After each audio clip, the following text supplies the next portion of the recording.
World Economic Forum has finally shown us what we should be worried about. In a recent report, they've successfully summarized the risks that the world is and will continue to face in the near future and long-term future. Now, according to them, this report is a call to action, and we're going to do a deep dive into the path that they want to set us on. But let me ask you though, do you believe as if the WEF is here for the common citizen, or are they instead warning us about events that haven't even happened yet so that they can instill fear in us? Fear that may force us to follow all of their suggestions and for them, the unelected leaders of the world, to finally take control of our lives. You know what? Comment a quick yes or no. Are you willing to live under the rules of billionaires? They predict that these events will transpire in the next 2 years. Something that's really not that far away. Now, before I continue, I need a huge favor from you guys. I've noticed that whenever I post facts about this groups, my videos get suppressed. Now, if you guys could give this video a huge like and a share with your friends before I even begin, that would help out tremendously. And if you're in need of your daily dose of the truth when it comes to the housing market, the stock market,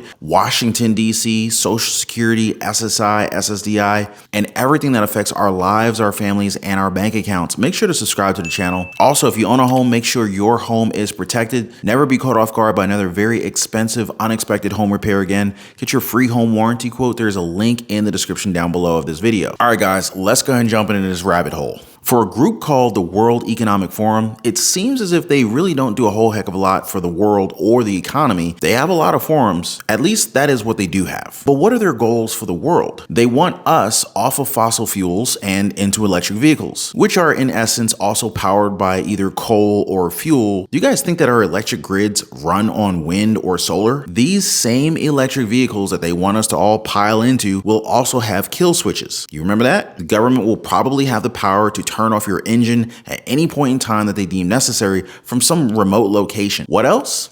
Oh yeah, they want us to ditch the consumption of meat while they tell farmers to kill their own livestock. In exchange, we get to eat bugs. At first glance, it looks like a normal hamburger, but it's not just any old burger, because half of the meat patty consists of ground up insect larvae. Student Vera Buckelman tried out the Bucksburger.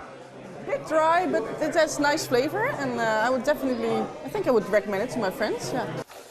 The main ingredient in Vera's Bucksburger is ground lesser mealworms, the larvae of the darkling beetle.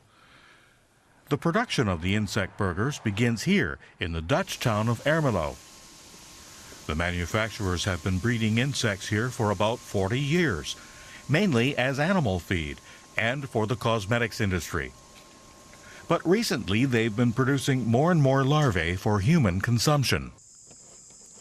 Nico Ruud is plant manager of ProtiFarm. He performs regular checks on the quality of his worms. Around 2 billion people around the world eat insects daily, but it's still a big taboo in Europe. I think within 5 years, it's quite normal to eat insects. It will be inside as an ingredient in a lot of food products, I think. So within 5 years, I think we all eat a couple of times a year insects.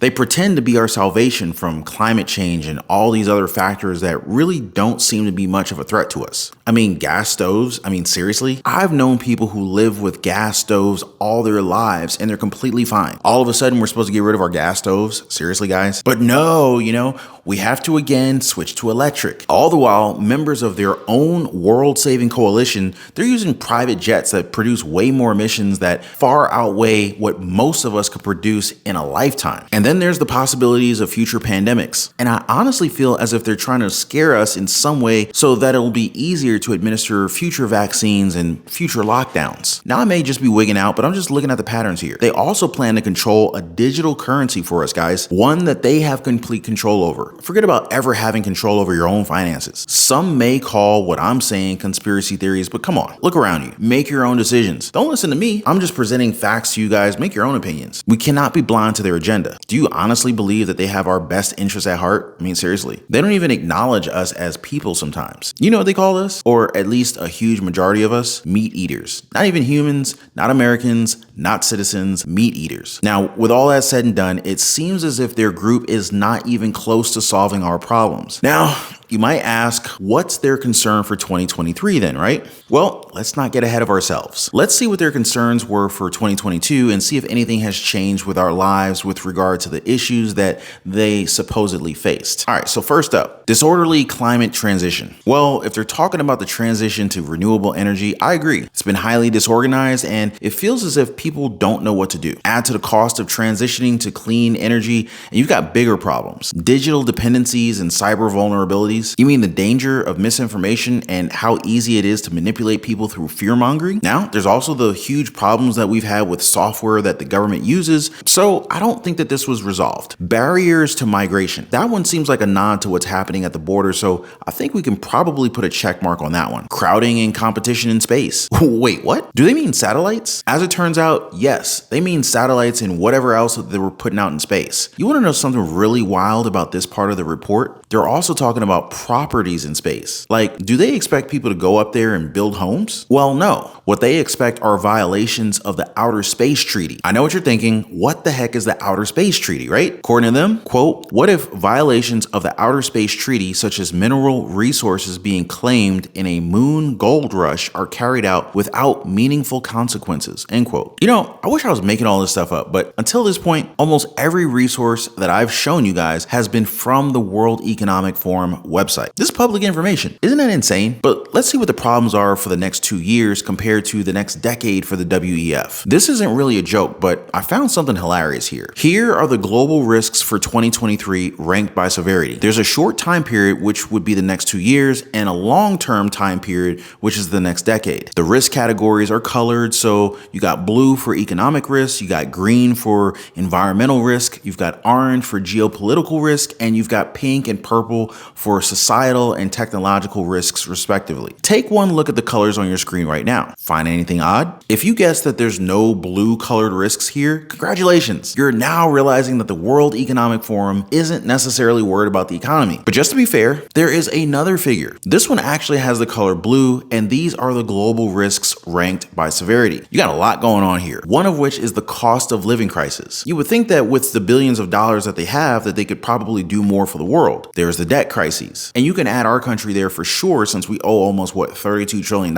Employment crises are also there. There's also climate change at the top for almost both figures. One thing that really caught my attention, though it is the lowest ranked issue for the long-term period of 10 years, can you see that? Terrorist attacks. Yeah, who cares about terrorist attacks when misinformation and disinformation is obviously much scarier and much worse? Doesn't it just make you feel all warm and fuzzy inside that the World Economic Forum cares so much about us being lied to? They want their truth to be heard. But who cares about terrorists, right? As an American, I can tell you that I'm used to being lied to. I guess that's also why I work so hard to bring you guys a sliver of the truth, because we don't deserve to be lied to. Do you feel as if the WEF will be capable of solving all these problems, or will they instead make our lives that much harder? You can check out everything that I've discussed in this video on their website for you to have your own judgment about these topics. Now, if you want to talk about something that we deserve financial freedom. We live in a first world country and we work our butts off daily. The least we can have is a little bit of financial comfort, right? What if I told you that even during these tough economic times, there are ways to make money? Just to name a few, you could invest in the stock market, you can invest in real estate, you could try your hand with starting a side hustle, creating a small business, an online business, drop shipping, affiliate marketing, Amazon FBA, retail arbitrage. There's so many different strategies and ways to make money online. Or you could simply focus on budgeting your existing finances. These are just some of the steps that you can take to get back what was once ours. And if you want to learn more, feel free to join us over in the Patreon community. There's a link in the description down below. But before I go, guys, please don't forget to drop a thumbs up for the video. Also subscribe for your daily dose of the truth.